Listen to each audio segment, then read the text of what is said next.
Assalamualaikum warahmatullahi Bismillahirrahmanirrahim. Alhamdulillahirabbil alamin wassalatu wassalamu ala asyrafil anbiya wal mursalin sayyidina Muhammadin wa ala alihi wa sahbihi ajma'in. Subhanaka la ilma lana illa ma 'allamtana innaka antal alimul hakim wa la haula wa la quwwata illa billahil aliyyil azim. Amma ba'du, yang kita hormati pengerusi majlis kita pada petang ini, khususnya yang sangat kita kasihi pimpinan kita yang ada bersama-sama kita hari ini, Datuk Adham. Dia orang nama Adham ni malah lah. Seluruh staf kepimpinan Honda Melaka, staf-staf yang hadir pada hari ini yang merupakan tetamu Allah yang sangat istimewa, kita panjatkan syukur ramai-ramai kepada Allah yang dengan limpah kurnia kita dapat berada di petang ini dalam majlis ilmu.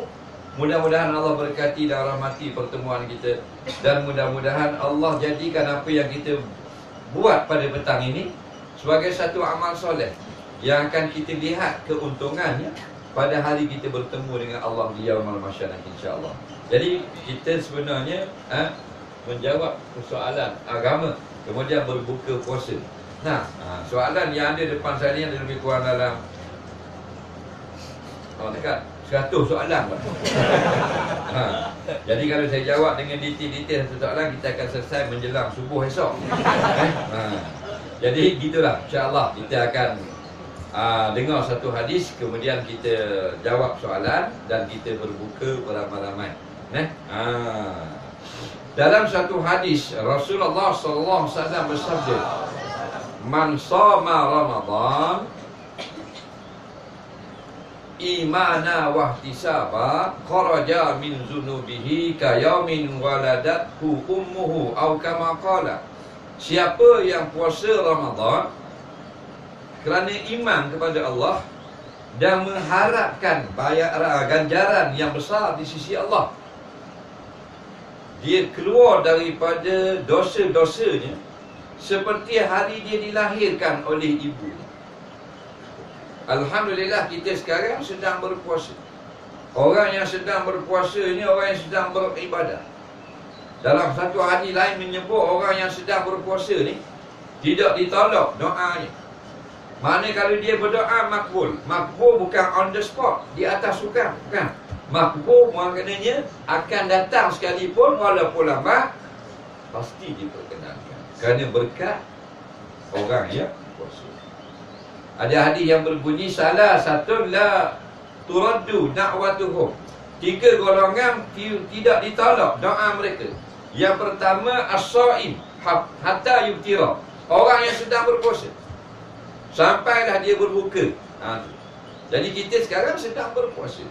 Apa kelebihan kita? Yang pertama, man shoma Ramadan, orang yang puasa Ramadan ni beriman pada Allah. Kita puasa kerana percaya pada Allah lah. Percaya. Kita puasa bukan kerana kita mak kita marah tak puasa. Kita puasa bukan kerana malu ketuk Islam, malu ke menatu. Ayah tak puasa, dah ada ayah puasa tahun ni. Ayah puasa lah. Pelik lah. Oh, menatu ada mari, malu ke menatu. Nampak? Biasa ayah tahun lepas pukul 11 bakal nasi lemak dah. Jadi bukan kerana makhluk, iman lah, kerana Allah. Wah, tisabah. Dan kita puasa mengharapkan, nampak? Iaitu ganjaran yang ada dijanjikan oleh Allah. Bukan kerana dunia, kerana akhirat. Apa-apa pun kalau ada kerana akhirat, okey. Kita kerja pun kalau kerana Allah, jadi ibadah. Kita semayang kerana makhluk, jadi ibadah. Tak jadi ibadah. Semayang kerana makhluk, duduk lepak kat tiang masjid, tak ada orang. Mayang so, semayang dah. Dengung buatnya tak boleh beri. Dah ada 4 rombongan mari belakang. Ramai masuk dalam masjid. Saya tak pun cocok. Bangun bawa ramai orang belakang tu. Semayang sunat bawa. Kita Allah. Jadi murid iblis. Diperdaya. Semayang tak ada.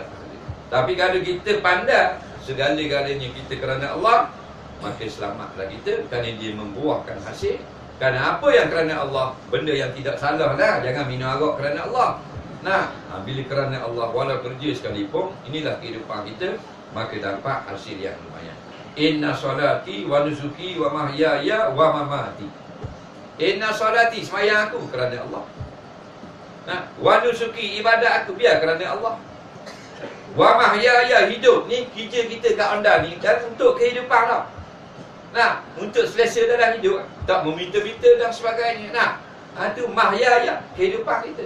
Wa mamati, dan kita mati pun nanti lillahi rabbil alamin. Setiap doa kita Allah peringatkan kita suruh baca supaya kita ingat dalam kehidupan. Nah, maka siapa yang puasa sungguh-sungguh, puasa sungguh-sungguh macam mana? Macam puasa Abu Hurairah, kan? Macam puasa Tok Kenali, kan? Puasa kita sekadar kita lah. Tak, dia sekadar dia. Ada orang yang tinggi kelebihan, darjat dia. Kita darjat orang awam, tak apa dah. Orang-orang yang Islam, yang yakin dengan Allah, berpuasa bulan Ramadan, walaupun duduk dalam model 2016, tapi kita puasa iman kerana Allah, wahtisabah, dan kita mengharapkan yang terbaik daripada Allah. Nah, apa bayarannya? Kharaja min zunubihi, dia keluar daripada dosa-dosa. Siapa sini petang ni tak ada dosa, angkat tangan. Saya nak selfie ke dia. Ada tak? Bangun lah kalau muka tak madu. Siapa tak ada dosa? Nah, banyaknya dosa kita. Dosa yang telah lalu. Betul tak? Tapi kalau nak pesan lah, kalau nak jadi yang Allah sayang, mengakulah kita ni kurang. Mengaku banyak dosa, mengaku kita ni lemah, mengaku kurang ibadat. Oh, Tuhan sayang. Jangan mengaku lebih, jangan mengaku baik. Nah, ada orang dia mengaku dia baik. Saya umur dah 70 dah. Rasa-rasa tak pernah kata ke orang, kepala otakmu. Jangan kata lalu tu, tak pernah kata ke orang. Faham? Tuhan tak suka kata gitu, mensucikan diri. Faham lagi? Kita rasa kita kurang daripada orang lain. Allah suka. Sebab iza aradallah bi'abdihi khaira basarahu bi'uyubi nafsihi. Bila Allah nak seseorang hamba itu menjadi baik, dia akan jadikan orang itu nampak kekurangan dirinya sendiri. Kita ni duk banyak duk baca hak kurang orang. Nah, duk perang gitu begini sampai nak khabar orang lain tu tak molek. Nak post dalam Facebook nak khabar dia molek. Nak post dalam Instagram nak khabar orang lain tak molek. Ini syaitan lagi ni. Betul tak? Orang tak pakai. Tengok hadis tadi kata, tanda nak jadi orang yang baik, dia akan nampak dia tak molek. Masalah mencegah kemungkaran bab lain. Masalah menegur orang yang salah tu bab lain. Tapi dalam kehidupan harian, biarlah kita rasa kita kurang. Nampak? Tak ada rugi ni. Man tawadha'a rafa'ahu Allah. Siapa merendah diri, Allah angkat dia. Bila Allah angkat dia, tak jatuh dulu, kini, selama ni. Nampak? Tengok Imam Syafi'i, Imam Hanbali, Imam Maliki, Imam Ghazali, orang yang tawadhu. Sudah 1200 tahun meninggalkan kita. Nah, masih ada di nama dia. Disebut-sebut orang. Allah angkat nama dia. Pasal apa? Pasal man tawadhu'a, Nabi kata rafa'ahu Allah. Siapa rendah diri, Allah angkat dia. Bila Allah angkat dia, tak ada orang boleh jatuhkan dia. Dah mati 1200 tahun. Kita dah mati lagi. Orang dah sebut dah nama kita. Kalau mati, balik awal tu. Betul tak? Kita hidup, dia orang tak sebut dah nama. Tengok. Nah, kalau mati, jeng. Dia kata, tak apa Ustaz, kalau saya tak ada orang ingat saya pun, kalau saya mati, suami saya ingat saya. Dia kata suami dia, memanglah suamimu tak jumpa lagi bini baru. Tak? Nah, balik sekarang tanya. Datuk, tanya orang puan. Datuk kena mari tak? Tak ada, tak apa lah. Hari tu mengajar dekat Petronas sekali. Ada CEO, region, ada hadir. Datuk juga. Jadi sebelum-sebelum tu kalau kita cerita bab poligami, dia paling gelap kuat. Hari tu sekali kuliah, kita tanya, Datuk, kalau ada perempuan lah yang baik-baik nak ke Datuk seorang lagi, boleh jadi isteri kedua? Dia dah pelabur. Datuk ni lepas-lepas dia gelap. Terik ni dia pelabur. Lepas tu, kau ni Datuk nak tak? Dia buat gini. Rupa datin ada bagi. Datin tengok. Tapi Datuk Honda ni tak kita kan. Datuk hak Yamaha.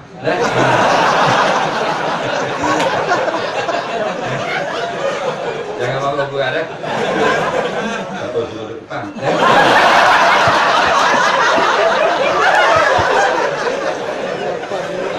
Jadi Allah keluarkan kita daripada dosa. Dosa kita banyak. Kharaja min zunubihi. Bukan min zambihi. Baca dengan mufrad, baca dengan jamak. Min zunubihi. Keluar kita daripada segala dosa. InsyaAllah kita nak puasa ni lah yang beri kepada kita.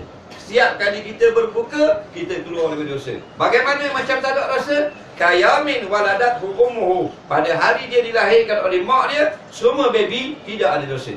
Hadis menyebut kullu mauludin yuladu 'alal fitrah. Semua baby lahirnya tidak ada dosa. Anak Majusi, anak orang Kristian, anak orang apa benda lagi, anak orang Buddha, anak orang Hindu dan sebagainya, semua lahir tidak ada dosa. Nampak? Lepas tu jangan panggil budak-budak kafir tu, jangan panggil kafir. Dia tak kafir, dia budak-budak. Pak dia kafir.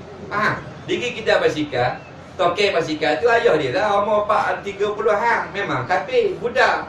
Anak dia tu baru dia sekolah tadika. Dia pergi tengok, dia nak suruh panggil ayah nak baiki motor dia. Kafir, panggil ayah.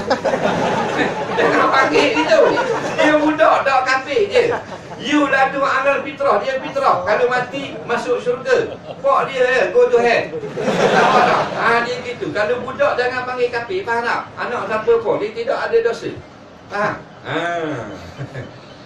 Jadi kita berkat kita puasa kerana iman, kerana Allah sungguh-sungguh, bukan kerana orang lain.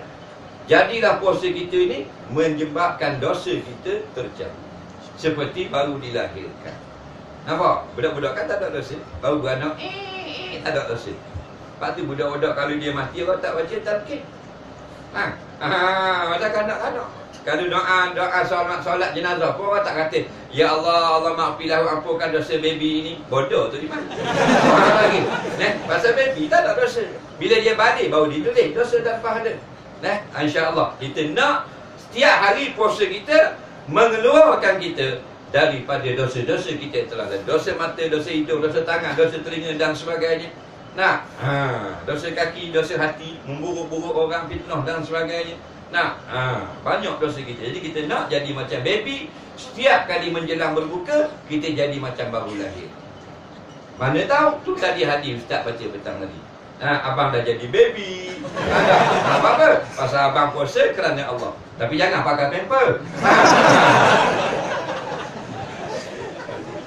Baik, insyaAllah sedikit tadi peringatan kita ambil lah. Mudah-mudahan puasa yang baki lagi kita hari ni, kita puasa kerana Allah. Biarlah kerana Allah. Niat tu biar comel betul. Baik, kita akan pergi kepada soalan.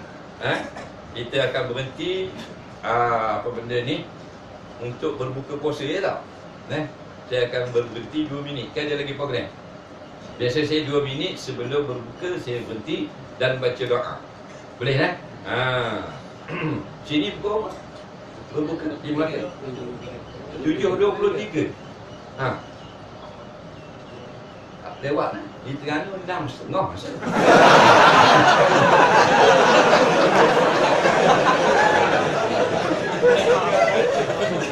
Baik, kita pergi pada soalan yang pertama.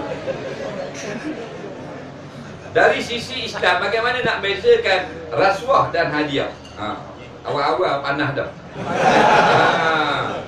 Dia gini, kita ni bekerja yang ada kuasa untuk meluluskan projek, contoh. Maka diberikan hadiah kepada kita oleh satu syarikat, supaya syarikat ini dia masuk, maknanya dalam projek ini, tender ini, kita akan beri benang kepada dia. Itulah rasuah. Ataupun kita nak supaya kita yang salah menjadi betul. Contoh, kita akan dibicarakan, kita memang salah, kita nak kita tidak bersalah, maka kita bayar hadiah itu kepada hakim. Kalau kita beri ke hakim, hakim boleh tak mengatakan tidak bersalah? Boleh. Maka kita beri pada hakim menjadi rasuah. Tapi kalau kita beri kepada office bar tidak ada autoriti untuk mengatakan tidak bersalah. Pasal dia office bar mahkamah, maka jadi hadiah lagi. Tidak ada kuasa. Contoh. Hadiah dia lain. Kita dapat hadiah, kita jadi bos, jadi CEO, COO ke apa bandar lah. Orang bagi kita hadiah, itu tak masalah. Tapi hadiah itulah yang akan menarik perhatian kita untuk membalas budi orang yang beri hadiah, supaya kita lulukan suatu perkara yang orang lain sepatutnya dapat. Maka kita tidak adil di situ. Sudah menjadi rasuah pada awal. Soalan seterusnya. Saya kerja umrah dan berpuasa Ramadan di Mekah. Memanglah umrah di Mekah, takkan di Hawaii. Jika dijumrahkan puasa saya di Malaysia lebih dari 30 hari, apa perlu saya buat, Ustaz? Apa anda perlu buat ni? Anda sudah buat ni. Bertanya soalan, aku jawab. Betul lah, bila kita tak tahu, kita tanya. Orang yang bertanya paling banyak pahala. Orang yang jawab kurang lagi pahala. Yang paling banyak pahala tukang tanya. Sebab dia asbab bagi orang lain mendapat maklumat. Kadang-kadang kita kata, alah soalan bodoh, tanya juga. Memanglah pasal dia bodoh. Kalau dia cerdik, dia tak tanya lah. Betul lah. Dah mu pandai, dah mu diam lah. Ada dia marah kita jawab soalan bodoh. Ada juga soalan yang kita tak jawab, kita pun tak bodoh sangat. Yang teruk-teruk kita tak jawab. Tapi ada keadaan soalan itu terlalu mudah bagi kebanyakan orang. Tapi dia ni jauh lagi dengan ilmu. Dia tanya. Kita jangan marah.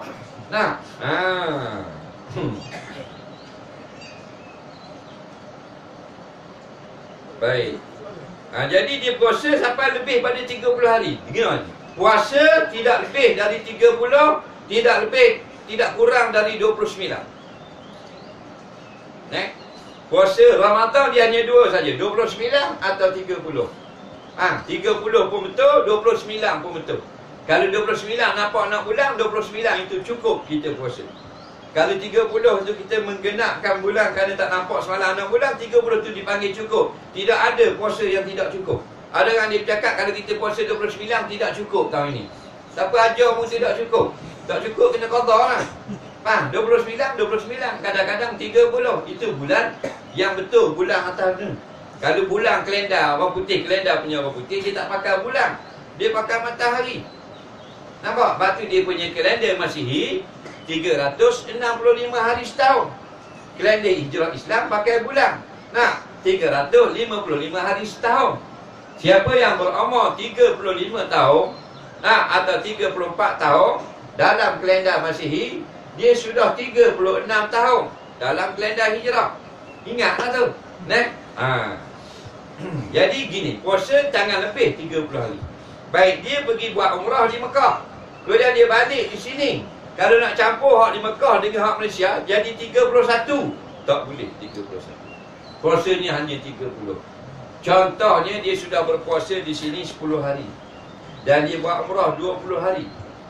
Campur di Mekah 20, saya di 10 dulu 30. Dia balik hari ni belum hari raya lagi. Di Mekah sudah raya ini cukup 30. Balik Malaysia tak nampak anak bulan, teropong rosak.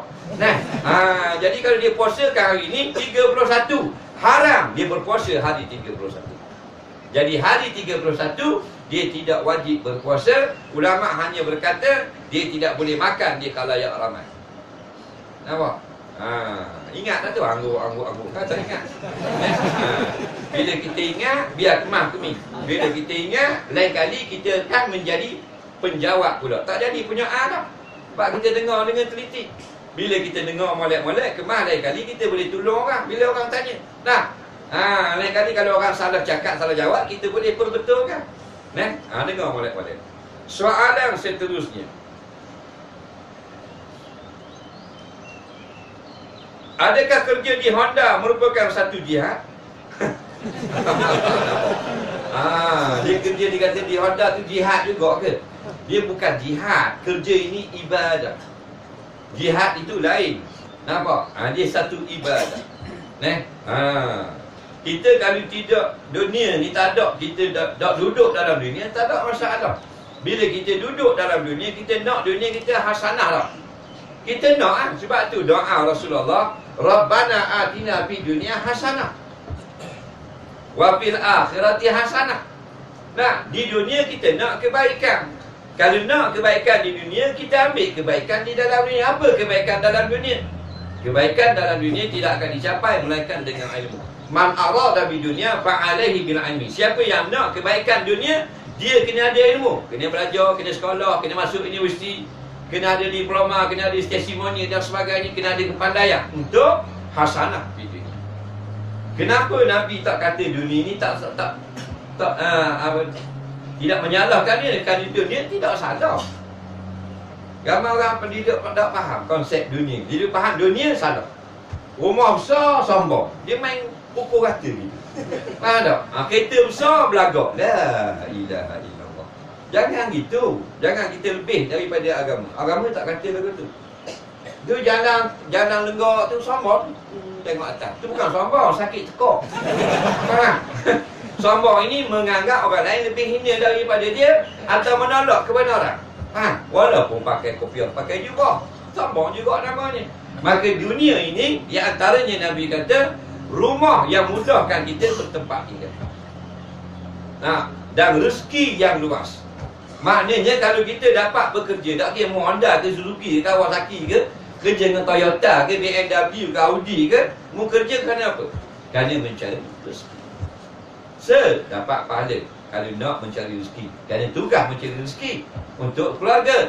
Yang kedua, pekerjaan kamu itu adakah memberi maslahat pada orang lain? Ya, maslahat. Kita buat kenderaan untuk memudahkan orang lain. Jadi fardu kifayah dah pula. Ada kerja setakat ibadah, tidak fardu kifayah. Nampak lagi? Tapi ada kerja yang bila dia memudahkan orang lain, jadi fardu kifayah. Tok Mudin kau nampak relax yang ada atas kursi. Bila ada orang patah, dia akan urut bagi jadi molek. Dia tu fardu kifayah. Kerana dia memberi kebaikan pada orang lain. Jadi kalau awak kerja buat kereta, adakah memberi kebaikan pada orang lain? Beri kebaikan tak? Beri maslahat tak pada orang lain? Itu fardu kifayah. Nampak? Dia kata kalau nak jihad pergi Syria. Sini cukup fardu kifayah kita. Niat keluar pagi tu kerana Allah. Tapi jangan dak semayang. Mudah semayang 5 waktu. Tak payah sebab ustaz kata kita kerja di Honda ibadah tu. Ada lagi tu dah pada semayang. Mana kena ada solat. Soalan seterusnya. Baik. Puasa 6 adakah afdal berturut-turut? Fadilatnya atau cukup dilakukan 6 hari? Baik, boleh. Puasa 6 ni bukan puasa wajib, puasa Syawal. Adakah disyarat kena buat berturut-turut? Tidak wajib. Afdal berturut-turut, iaitu kita start 2, 3, 4, 5, 6 dan 7 Syawal. Afdal. Tapi kalau kita nak buat suku-suku asing-asing, silakan. Harus pada syarat. Faham? Contoh ni dia puasa 3 Syawal, 8 Syawal, 11 Syawal, 17, 18 Syawal, 29 Syawal. 6 hari dikira 6 hari juga. Tak payah pala. Soalan seterusnya. Jika hari raya jatuh hari Jumaat, kita hadir hari raya dah solat, wajib dah solat Jumaat? Ni geng tak mau Jumaat lagi.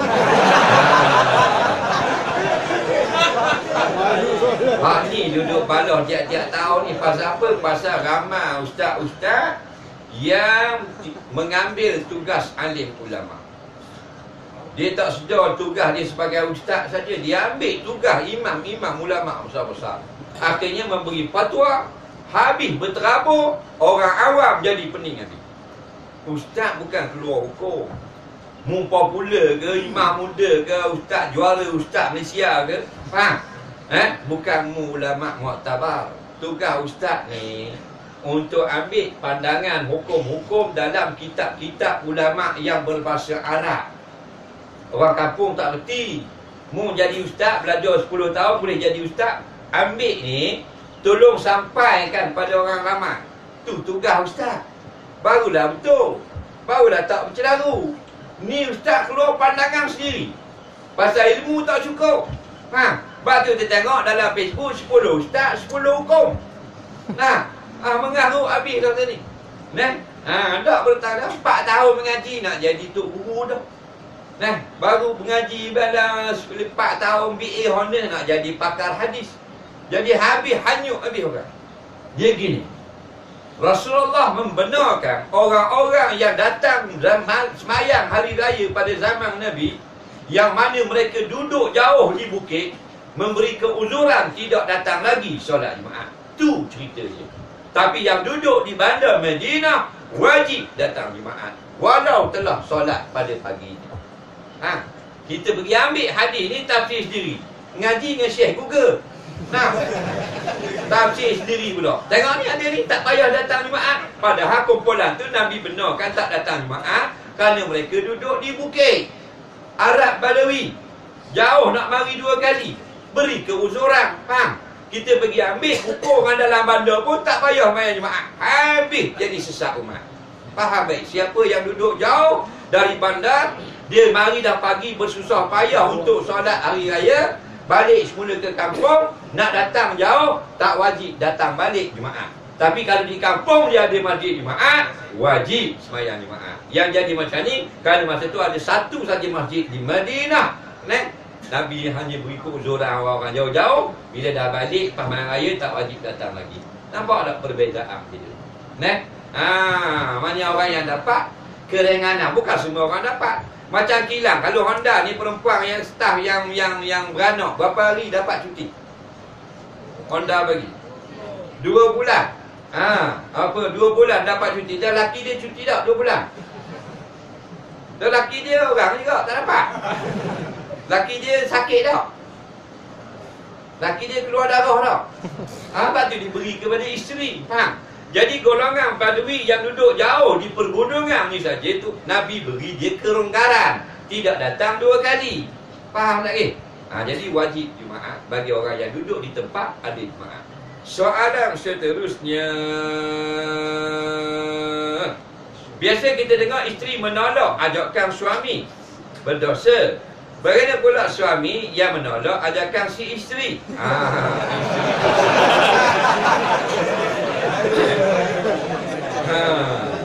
Jadi biasa kalau suami ajak, isteri tak mau, dosa. Ni kalau isteri yang ajak, suami pula tak mau. Ajak ni kita nak tahu lah, ajak pergi mana? Ajak pergi mana? Tahu tak? Ajak pergi Sogo, shopping mana ni? Ajak apa ni? Kita tak faham kan?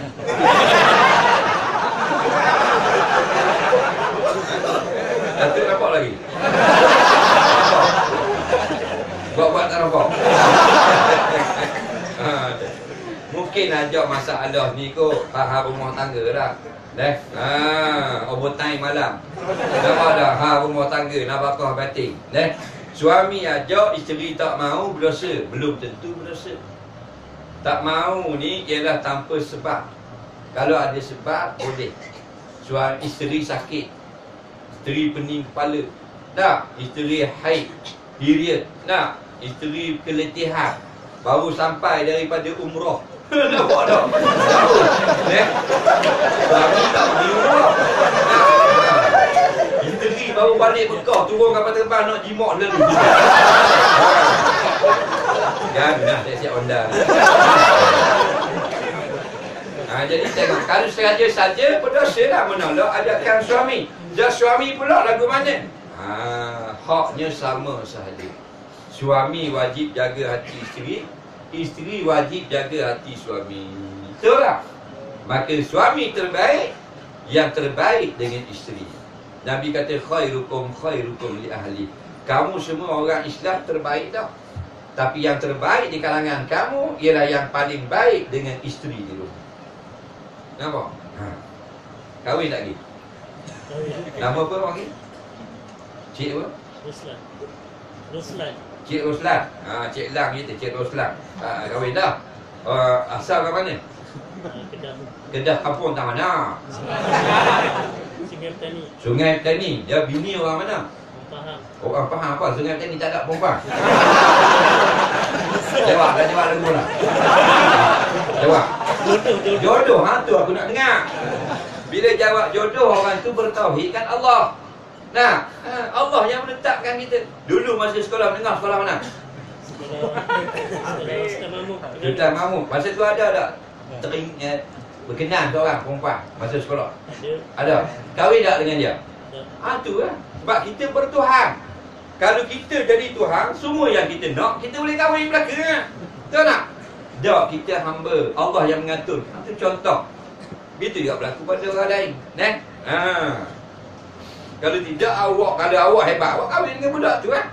Pasal awak suka dia. Tak berjaya awak kahwin dengan orang faham. Saya pun tak berjaya juga kahwin dengan ni lopang.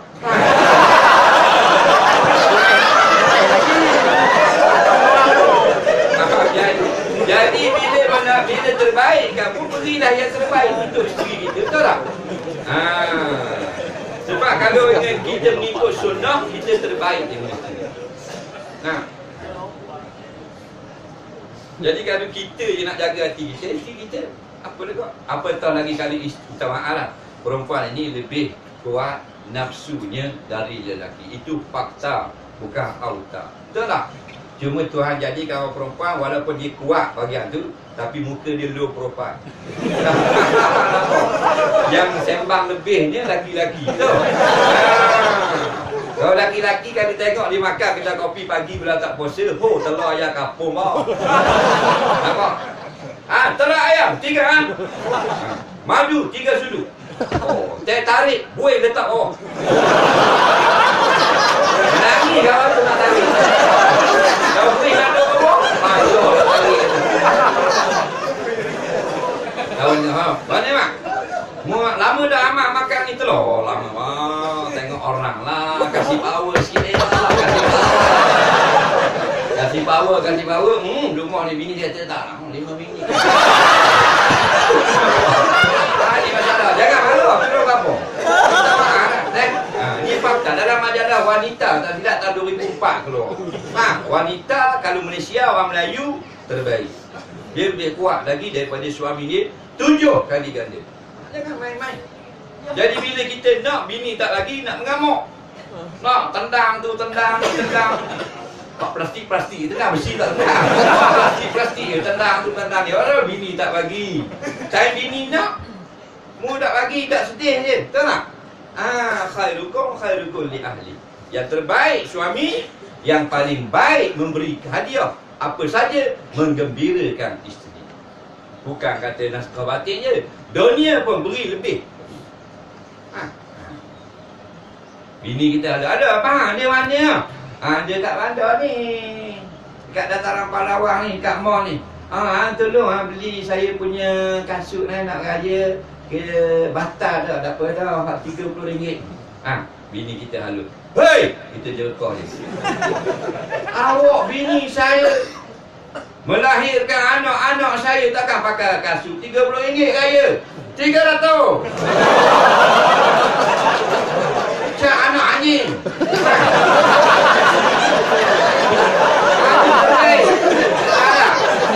Boleh buat kita kata? Boleh. Kalau buat gitu bini kita seronok. Beli kat beg tangan saya, beg tangan hak terlepas butuh dah. Beli hak RM40. Hei!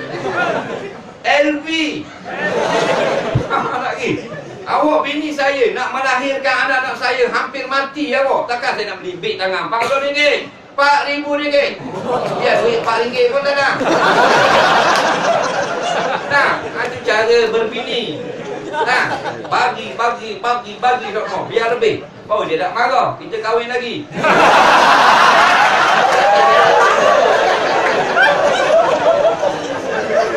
Jangan marah dia. Bukan Honda tu, Toyota. Soalan seterusnya.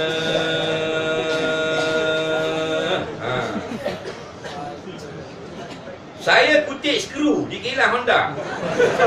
Untuk guna. Untuk saya. Boleh guna tak?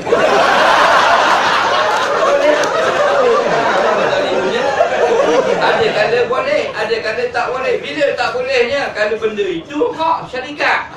Tak boleh Faham lagi? Dah bila bolehnya, kalau syarikat itu kita yang punya. Nanti sedap dia apa-apa tu jawapan dia. Lagi. Ni ada orang nak ambil ke dia. Bawa dia kena ku. Tapi kena tahu tengok. Kalau majikan kita kena tahu dah. Kalau kawasan ni memang benda itu tidak diambil lagi. Benda yang terbuang. Boleh. Silakan. Ambil. kereta boleh bawa balik. Dah majikan kereta terbuang dah. Jangan ambil hak orang walaupun 1 sen, jangan. Ajar kita ni jangan nak hak orang. Hak percuma lain. Tapi kalau hak orang yang sebenar, jangan. Bahaya. Dosa kita dengan Allah mudah Tuhan ampun. Tapi dosa kalau ambil hak orang, tidak terima taubat, wajib kena ganti balik, kena pulang balik. Nampak? Ropang aja ingat pergi makan kenduri, bila nak balik dah Cik Ani, terima kasih mari rumah saya. Dia tak balik pun, dia pergi kat dapur kat orang ada bubur lauk. Bubur lauk 1 bekas, nasi pun dia pergi curi je. Betul tak? Curi lauk haram lah. Kena minta dengan tuang dia. Cik Ani, saya nak balik dah, tapi saya nak minta nak ambil 1 lauk dengan nasi, boleh tak? Pasal saya tak masak hari ni, mari kenduri awak. Dia kata tak apa, tak boleh.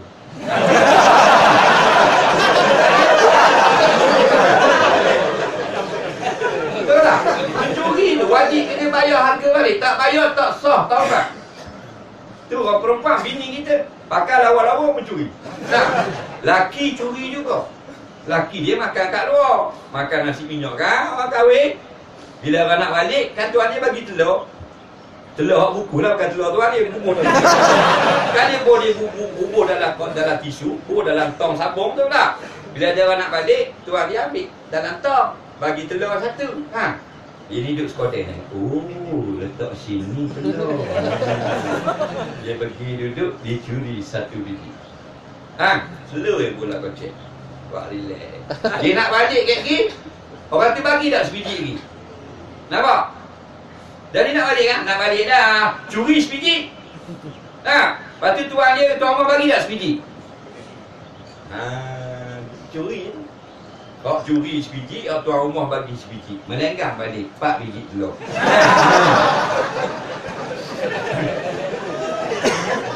Kena ganti balik Kena halo-halo cik mak, saya dengar ustaz mengajar petang kemarin dekat Honda, kalau ambil telur orang kena ganti.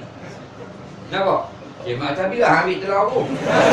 Ada baru ni kahwin anak cik mak, last kali baru ni saya ambil. Tak habaq. Jadi ni nak mari minta ganti lah, kalau tidak halal lah. Kata Allah, saya bukan kena awak Allah, baru ni 30 tahun kita duduk kawan, RM2. Tahu tak? Orang kan, jangan main-main. Soalan seterusnya, kalau pekerja kita tak memuaskan prestasi, boleh kita marah? Boleh. Tapi tengok benda makna marah di situ. Dengan sebab kita marah itu, dia mengajar dia untuk naikkan prestasi dia, boleh. Tapi kalau maki hamuk, itu tak boleh. Nampak tak? Kalau mencarut dan sebagainya, mengairkan sampai sebut ayah dia, mak dia pun tak boleh. Tapi marah boleh. Orang buat salah, mesti boleh marah. Cuma adab memarah itu ada. Kita marah anak, adab dia tak sama dengan kita marah ibu bapa kita. Ibu bapa kita buat salah, boleh tak kita marah? Boleh, tapi tak boleh tinggi suara. Marah dia itu dengan makna menegur. Soalan seterusnya, sebelum daripada kita teruskan soalan, ada 200 soalan lagi. Kita lancarkan kutipan derma. Belum dilancarkan lagi kan? Kutipan derma. Derma ini dia berjalan tabung kan? Tabung tetap. Untuk sekolah pondok. Mana? Baik, derma ini untuk pusat tahfiz Quran dan bimbingan Al-Ghaniyah yang bertempat di Air Mawang, Negeri Sembilan. Jadi kita pakat-pakatlah beri sumbangan, insya-Allah. Ada lagi banyak lagi diperlukan untuk menyiapkan tahfiz ini. Kita pakat berderma pakat. Jangan tengok pula ni tong yang ustaz tu cover tadi, lepas tu lalu lagi. Jangan rugi, jangan rasa rugi, kerana Nabi sudah jamin ma yang kusumalu min sedekah, tidak akan kurang harta sebab kamu sedekah. Siapa yang rasa kurang dapat projek ni, slow ni meniaga, banyak sedekah. Dia ni rasa banyak macam tak cukup, sekejap GST ni, banyak sedekah. Walaupun gaji kita sama saja tetap 2,000, tapi dia akan rasa macam kita ni. Allah akan boleh buat lagu tu kerana kita ringan tangan dengan orang lain. Jangan sayang. Ni gaji 3,000 minyak air bayar suku. Nampak? Patut bayar semeja lah kawan-kawan kita. Jangan main bayar suku lagu tu. Kita jadi miskin di akhir usia. Makan semeja, bayar satu meja. Nah, murah rezeki kita. Biar kita orang yang sama tiap hari bayar pun tak ada masalah. InsyaAllah orang ni akan jadi kaya. Nah, tak wajib bagi ya. Sunat pasal dia derma. Tak bagi tak dosa, kalau bagi hapus dosa. Kita anak kita tak belajar di mak tahfiz, tapi sumbangan kita ada di sana untuk menguatkan mak tahfiz. InsyaAllah orang yang sedekah, 3 perkara Tuhan boleh bagi ke dia: panjang umur, murah rezeki, cerah kubur. Kalau kita tidak ada sedekah, walaupun kita CEO TNB, gelap kubur kita. Tapi kalau kita kerja panjat tiang api sekalipun, tapi ada sedekah, cerah kubur kita. Betul tak? Orang yang mati tak ada sedekah dah. Wa alaysa lil insani illa ma sa'a. Orang yang sudah mati tidak boleh beramal lagi. Kita boleh tak beramal? Boleh. Tiba-tiba kita tak sedekah juga, kita bodoh dari orang mati lagi. Sambil-sambil kita menderma kalau tak mau duit, tak mau bagi sangat, kita buat-buat letak tangan gitu. Supaya orang tak umpak gitu. Kita nak ni kena.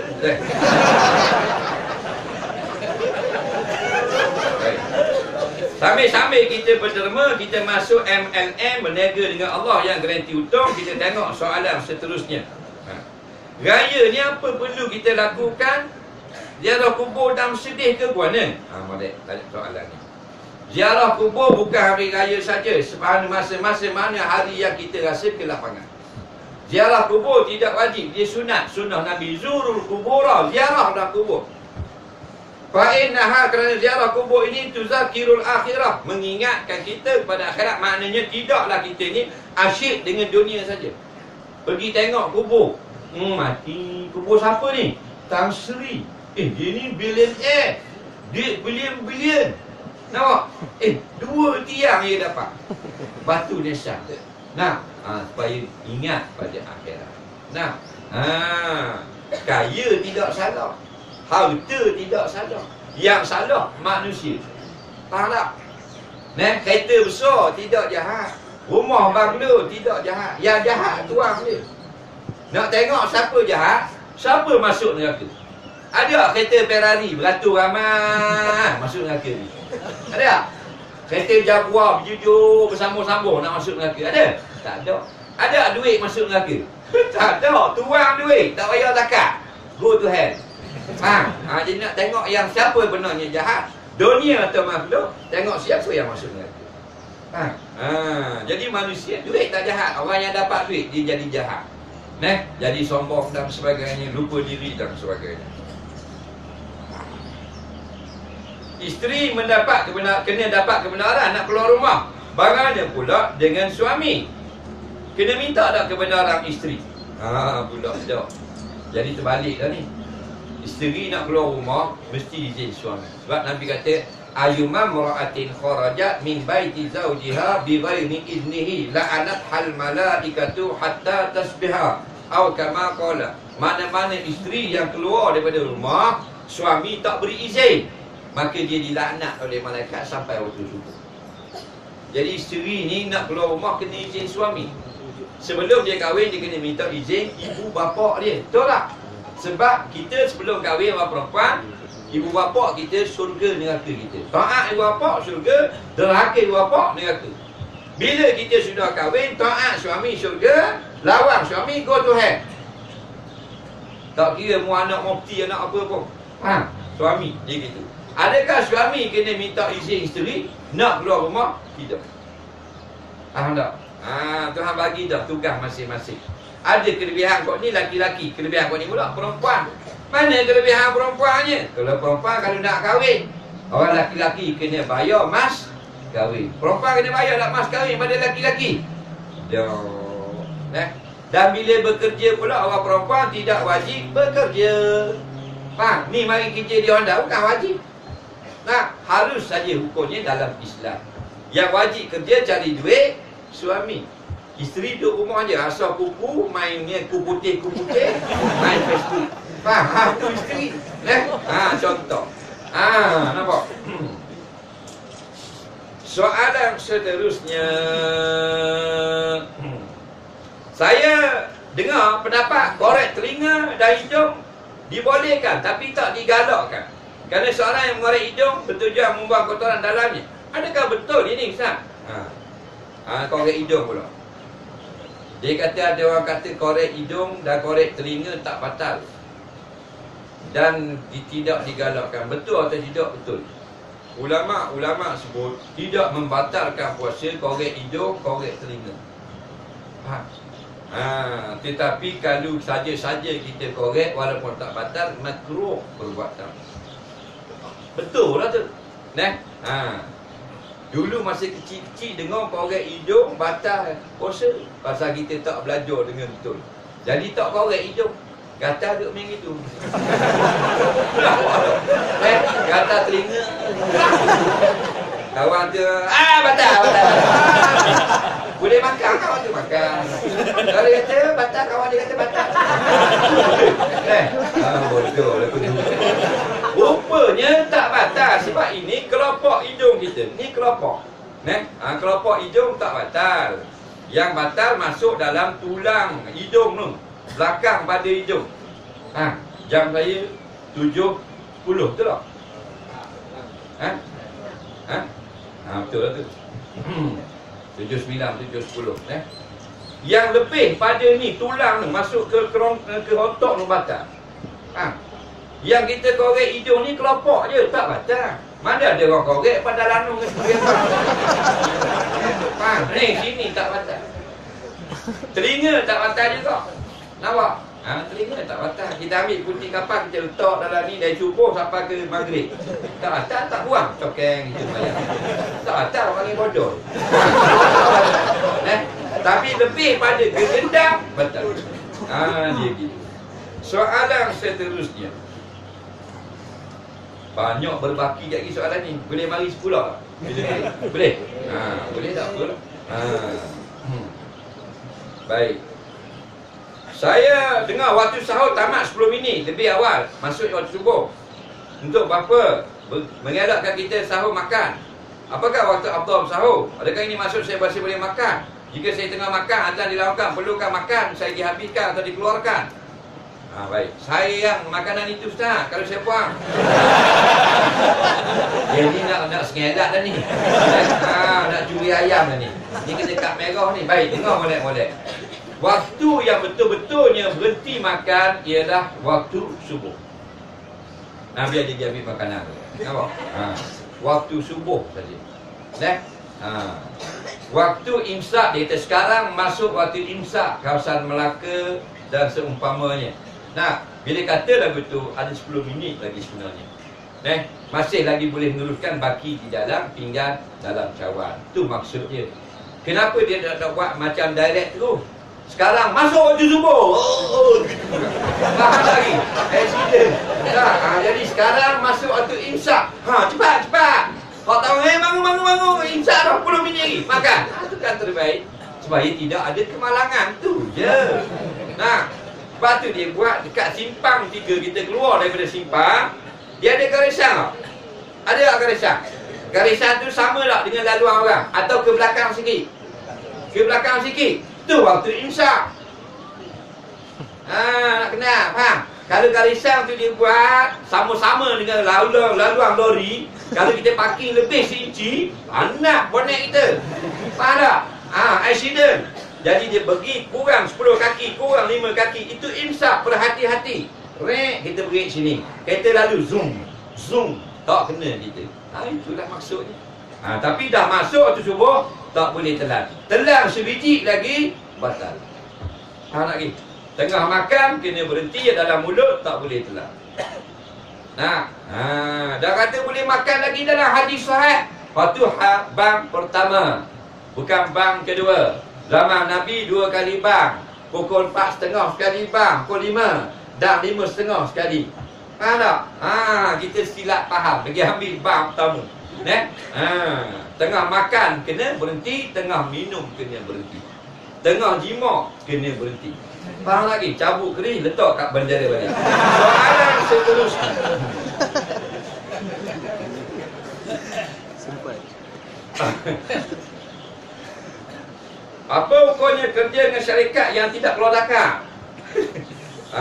Syarikat yang tidak keluar zakat. Baik, orang Islam kena keluar zakat tak? Keluar zakat. Baik, dia keluar zakat. kita kerja dengan dia, tak ada masalah. Dia tak keluar zakat, kita kerja dengan dia, tak ada masalah kat kita.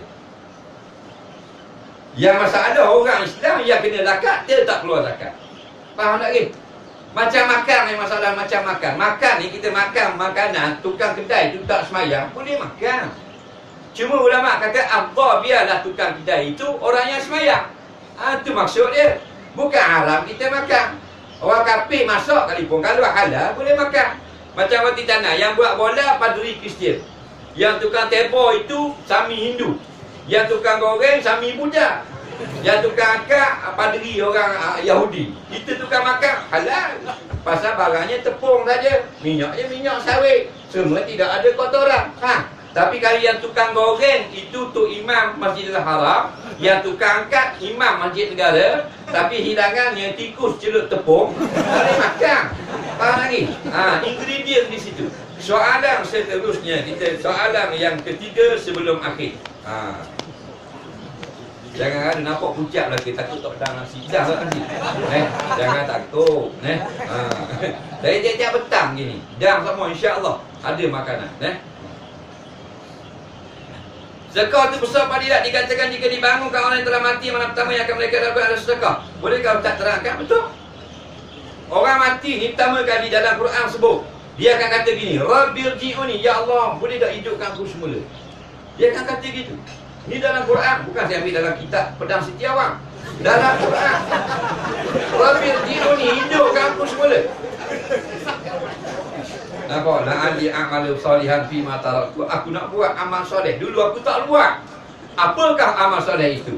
Menjadi rahsia. Tidak lagi disebut dalam ayat yang lain. Fa'asaddaqo. Aku nak hidup sekejap lagi, ya Allah. Aku nak derma, nak sedekah pondok, derma masjid, nak bantu anak yatim, jenis-jenis pertolongan pada orang. Kerana melihat besarnya fadilat orang yang bersedekah. Tapi kita masih hidup, boleh sedekah, tidak sedekah, ruginya kita. Apa salahnya sedekah? Tak rugi, tak akan jadi susah kita. Soalan yang kedua sebelum akhir. Masa zaman muda, saya sering tinggal ibadah lah. Tak mula aku pun sama. Masalahnya Ustaz, bagaimana cara nak kira hari yang saya tinggal puasa itu? Contohnya, kalau senang saja, anggarkan banyak mana kita tinggal. Anggarkan. Dulu mu ada tak tinggal lebih kurang 1000 hari? Banyak sangat tu Ustaz. Tak lah gitu. Puasa kalau kita cuma 100 hari, banyak tu Ustaz. 40 sikit lebih lagi.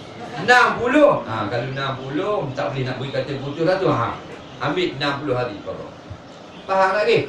Kalau lebih, jadi puasa sunat. Itulah. Anggarkan saja, cukup. Tak payah kira tepat, pasal kita sudah lost contact. Nampak? Jangan pula awak ada tinggal sehari tak itu? Sehari dah, bukan sehari. Lebih daripada sehari. 2 hari banyak sangat. Boleh makan ketung apa? Sehari jok, 2 kodok. Jadi anggar-anggar mudah bagi kita. Soalan yang terakhir pada petang ini ada baki dalam 200 soalan, insya-Allah. Kita datang balik pada kali lain. Boleh Datuk Alhamdulillah, tak apalah. Baik, kita tengok soalan terakhir. Ataupun Datuk nak tanya lisan? Tak ada. Takut-takut nak tanya, tak mau bagi isteri marah ke tuan ni. Ada ketua dia. Tak jawab ni. Sifat ni. Jadi kita mohon maaf kepada orang yang bertanya, lebih kurang 80-70 orang tadi. Bukan, kita kesutukan masa. InsyaAllah lain kali kita start awal. Bagi 1 jam setengah ke saya. Biasanya di kilang-kilang ni 1 jam setengah, 2 jam. Kemarin di kilang Petronas 2 jam.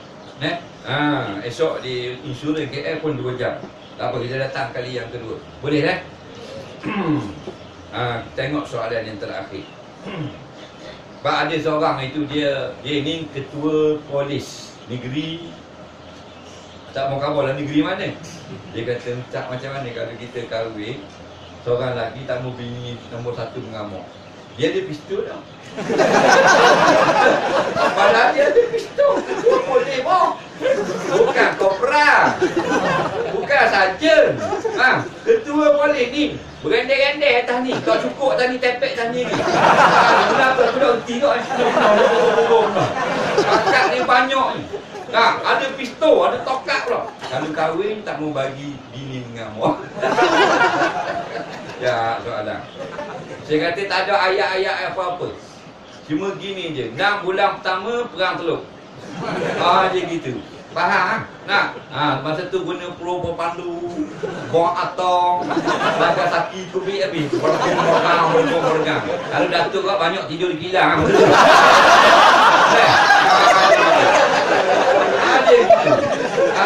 Itu sudah, faham itu sudah. Muat sanggup risiko dah. 6 bulan kedua, perang saudara. Pakai sniper. 2-3 hari sekali dia tembak. Piu. Dia kena. Habis tahu, habis bom. Relax lah. Dia gitu. Baik, soalan terakhir kita pada petang ni sebelum kita berbuka. Kita baca Quran merangkak-rangkak. Jangan baca gitu, baca duduk gini. Memang menyusah kau. Ada orang baca Quran merangkak. Tok Imam kau dah buat gitu. Jangan buat kerja lagu tu. Payah nak baca, nak merangkak. Baca duduk ini apa? Ya, dah buat bodoh sekali. Dan insya-Allah membaca merangkak Nabi kata 2 pahala. Pahala nak membaca 1, pahala dia susahnya nak buat ibadat itu diberi pahala rupanya.